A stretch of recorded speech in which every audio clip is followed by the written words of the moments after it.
Welcome to our Tell Us Your Story series. Here we spotlight inspiring success stories from criminal justice professionals who have taken their experience with our training from classroom theory to real-life application in their cases and communities. We are inspired by the work you do and know that by highlighting your stories, more lives can be saved. I'm Catherine Braccio with the National Criminal Justice Training Center. Thank you for joining us for another episode in our Tell Us Your Story series. Today, we're joined by Detective Sergeant Brian Barber of the Erie, Pennsylvania Police Department. Brian serves his community and is committed to protecting children and supporting victims through his work. Please note that this conversation includes sensitive topics, and we encourage viewers to watch with care. In this interview, we discuss child abuse investigations and the vital role that training, victim support, and collaboration play in protecting children. We're glad to have you with us, Brian. To start, could you introduce yourself and tell us a little bit about your role? What I do is I work at the Erie Police Department. I'm a detective. I investigate any crime that's committed against a child. I investigate sex crimes, and I investigate any unexplained child death. Have you been in law enforcement your entire career, or did you move into a specialized child protection focus over time? So I've been in law enforcement for 15 years, and then prior to law enforcement, I worked as an EMT. I did that for 10 years. So I've taken a lot of training, but going back, when I worked as an EMT, we learned about the mandated reporting. And so I was 19 years old, and I learned about mandated reporting back then. And so even though I've taken lots of different training, I've always kind of clung to this mandated reporting and looking and identifying and recognizing signs of suspected child abuse. First, thank you for the work you do to protect kids. It's incredibly important, and we know it's not easy. What drew you to this work? What drew me to it was the fact that these are the most vulnerable victims. A lot of times with children under 4, they aren't even able to communicate. So you are doing work and advocating for somebody who really can't advocate for themselves. So it's a drive that keeps you going. You can be a voice for somebody who has no voice.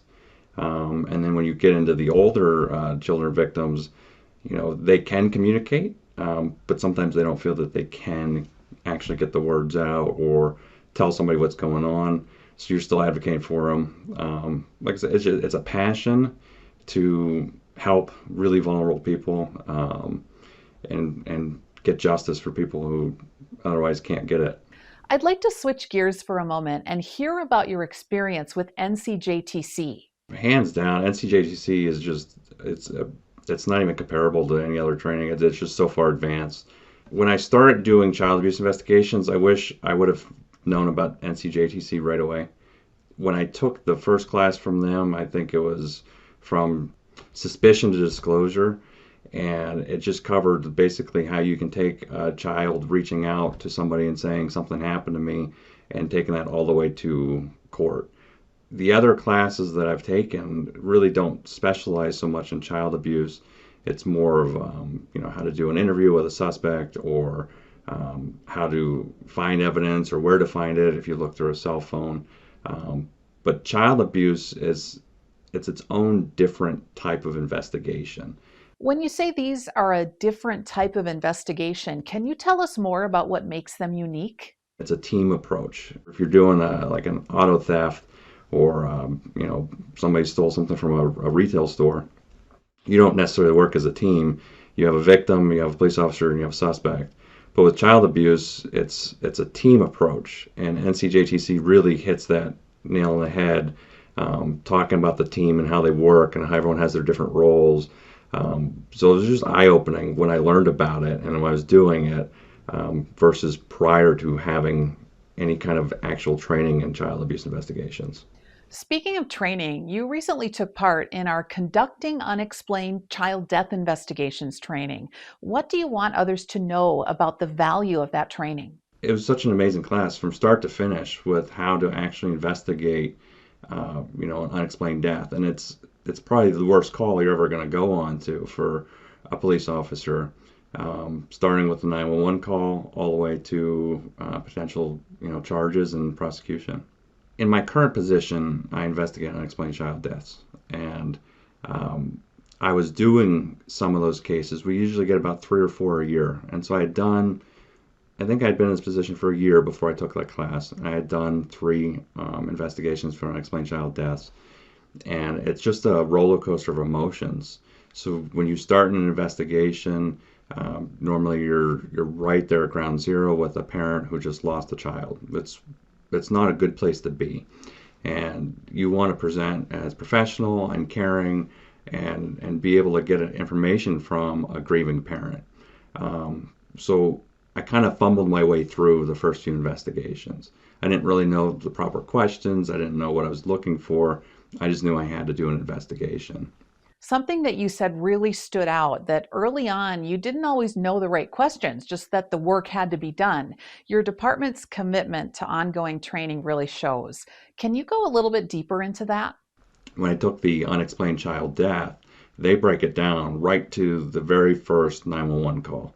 And then what's the next steps, and how do you answer these questions?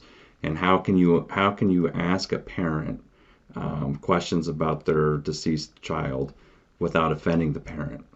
Because when we show up, parents think we're there to call them bad parents or take their child away, or accuse them of a crime, and that's not necessarily the case. But with unexplained child deaths, they're not always a crime. It's probably a lower percent being a crime than it is of just being a natural cause. It's hard to combat that when you aren't trained or you don't know how to ask these questions. So this class went over how to do that.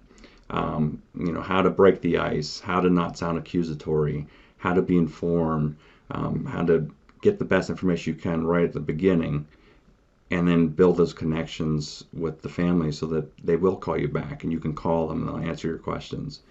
You've completed a wide range of NCJTC trainings over the years. How do all of those experiences come together and show up in your day-to-day investigations? I am a fan of having a police officer who specializes in a certain field. If you find your niche, you go for it. So for me, I think that niche is child abuse investigations. It's not for everyone. Not everyone can do this. But what I like about NCJC is they offer a variety of different classes, and they have a phenomenal amount of research and backing and education for child abuse investigations. So if you're like me and you think your niche is to advocate for children and investigate crimes against children and do investigations for unexplained child deaths, NCJTC is the best. That's exactly what we aim to provide. Our training courses are led by subject matter experts who are actively doing this work. You've taken several of our courses over the years. What's one of your biggest takeaways from the classes you've taken?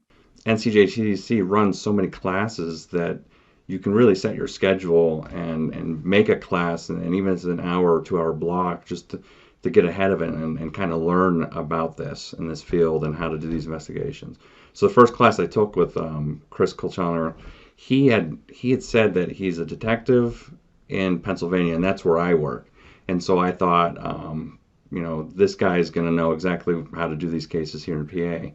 Chris is definitely an amazing instructor and a true professional. He does an excellent job bringing his field experience to life in the classroom.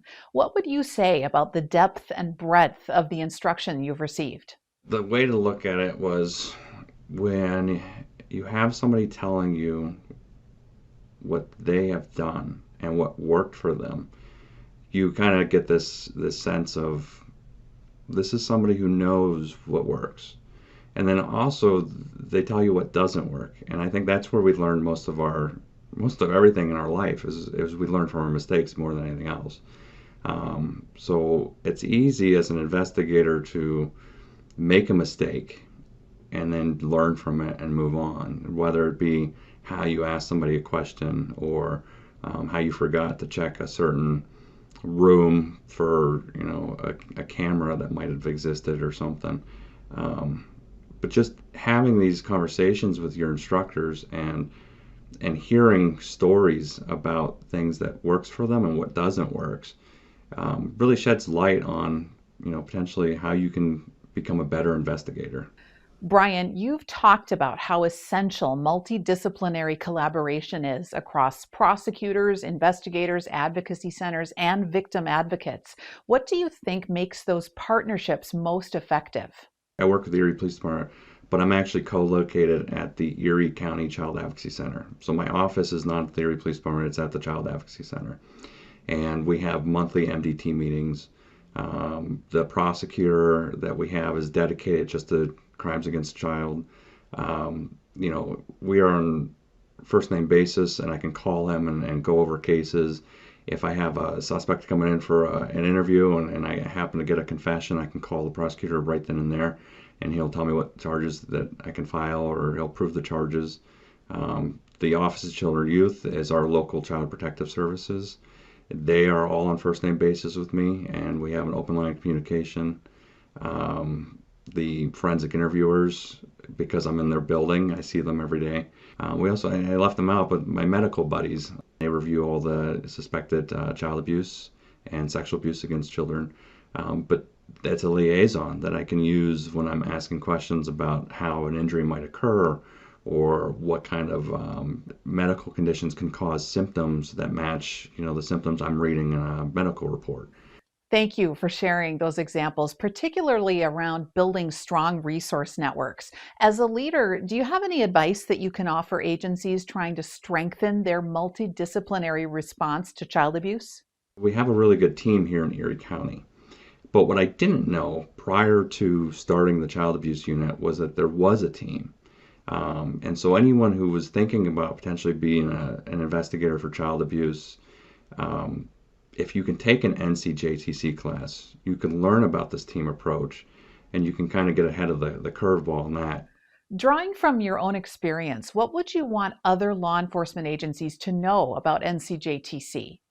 They make it easy for you to get onto a Zoom or Microsoft Teams and watch an instructor lecture and go over videos, and they bring in specialists. I've seen it where they have medical professionals come in and talk about certain types of cases, and you have your instructors who are just really good at what they do. But the bottom line is that if you think that you can focus on what you're good at and you can find something that you want to investigate, and NCJTC offers that class, you will come out of that class a better detective or a better investigator. We're just about at the end of our time, but I want to talk about how this work can be deeply rewarding, but also incredibly challenging. How do you find balance and keep from carrying the weight of the work home with you? I love doing what I'm doing right now. I'm in a unique position. We are very progressive here at Erie County. They allow us to go see a therapist, or they make us essentially go see a therapist every 3 months, and then they give us, it's called a debrief day, a day off after, to kind of decompress and recover, and I think it's very beneficial. It's something that I would like to see, every police officer to be able to do, but especially any police officer does with child abuse investigations. But I can tell you that I do sometimes, I'll look at something and I'll say, oh, this could have been my child, or it could have been, a neighbor's child or whatever. But again, I try not to take that home, and I just go home. I love my kids every day, and I'm proud to be a father for them, and I'm proud to do what I do here at the Erie Police Department. All right, Brian, before we wrap up, I'd like to talk a bit about the scope of your work. About how many child-related cases does your agency typically handle? We get about 500 of those cases reported to our department alone every year. We have 2 detectives that do these cases. That number, that 500 cases every year for child abuse, that goes up every year. And I don't think it's because more kids are being abused. I think it's because of training. Like, people are just better trained to look for signs of child abuse. And it's that whole, if you see something, say something. So our numbers are going up every year. We're being better trained. We're recognizing it. We're identifying it. We're doing something about it. We're looking forward to advocating and providing justice to the most vulnerable victims in Erie County and and the United States. Brian, thank you for sharing your story and for your dedication to protecting children and families. It's a powerful reminder of what's possible when strong commitment, collaboration, and training align. To learn more about the training, go to ncjtc.org/training. Or if you want to hear more of these stories or share yours, go to ncjtc.org/tellus-your-story.